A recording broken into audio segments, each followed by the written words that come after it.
Ang tatanong ko po na itanong na, hindi ko lang na ano yung sagot dahil sa radyo ginanap, kulang yung ano, oras. Kay Manolo? Opo.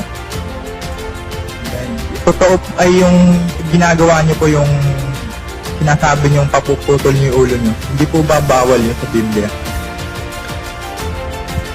Kasi di ba nakalagay doon, wag ano yung hindi mo nang mapapaputi yung buhok mo. Ganun po. Oo. Ang nakalagay sa Biblia, bawal ipanumpa. Yung i-pledge mo yung ulo mo. Paano? Bawal i-pledge yun. Kumbaga, papanumpa mo, bawal yun. Ako naman, nagpapaputol, di ko naman sinusumpa yung ulo ko eh. Sabi ko, pag may nakapagpatunay na yung sinasabi ko, mali, wala sa Biblia, hindi totoo, nakahanda akong papugot ng ulo.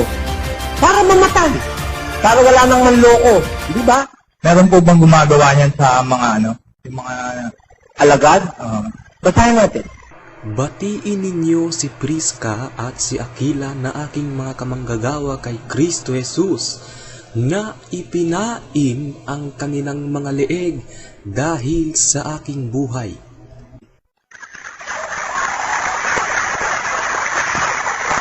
Hindi ko po naintindihan. Ha? Si Prisca at si Aquila, mga ministro ni Kristo, manggagawa, no? Ipinain yung leeg nila dahil sa buhay ni Pablo. Di ba? Eh kung sa buhay ni Pablo, pinagpainan nila ng leeg, ako naman pinapain ko yung leeg ko sa katotohanan ng aking sinasabi salita ng Diyos. Salamat po. Salamat din.